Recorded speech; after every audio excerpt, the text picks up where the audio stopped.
इस प्रकार का आचरण विधानसभा में नहीं होना चाहिए।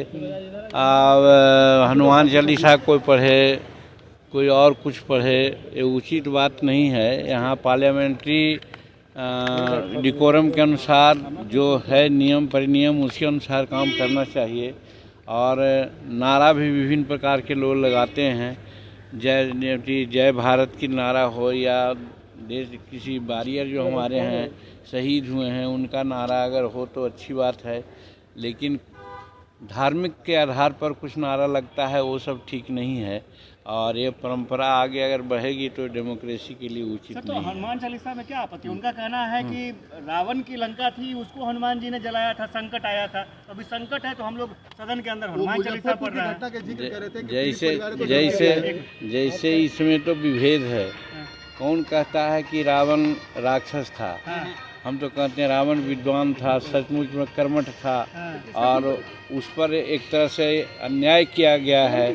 और अन्याय करने के बाद आज ये लोग इस तरह की बात करते हैं। राम की बात हम कहते हैं या रावण की बात करते हैं, तो सबको हम काल्पनिक मानते हैं। तो अपना कल्पना के आधार पर जो बात वो मान के कहते हैं तो वो तो उचित नहीं है।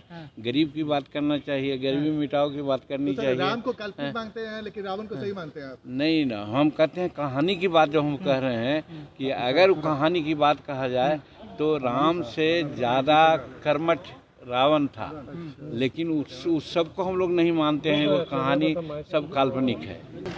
इस प्रकार का आचरण विधानसभा में नहीं होना चाहिए।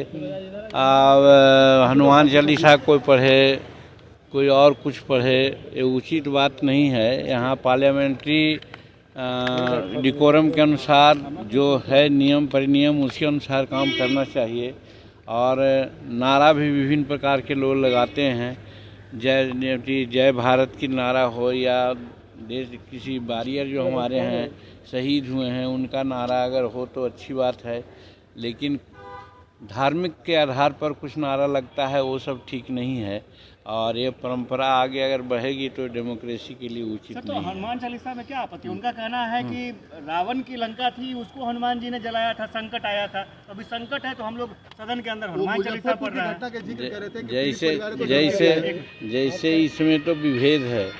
कौन कहता है कि रावण राक्षस था? हम तो कहते हैं रावण विद्वान था, सचमुच में कर्मठ था, और उस पर एक तरह से अन्याय किया गया है। और अन्याय करने के बाद आज ये लोग इस तरह की बात करते हैं। राम की बात हम कहते हैं या रावण की बात करते हैं, तो सबको हम काल्पनिक मानते हैं। तो अपना कल्पना के आधार पर जो बात वो मान के कहते हैं तो वो तो उचित नहीं है। गरीब की बात करना चाहिए, गरीबी मिटाओ की बात करनी चाहिए। राम को काल्पनिक मानते हैं लेकिन रावण को सही मानते हैं आप? नहीं ना, हम कहते हैं कहानी की बात जो हम कह रहे हैं कि अगर कहानी की बात कहा जाए तो राम से ज़्यादा कर्मठ रावण था, लेकिन उस सब को हम लोग नहीं मानते हैं। वो कहानी सब काल्पनिक है।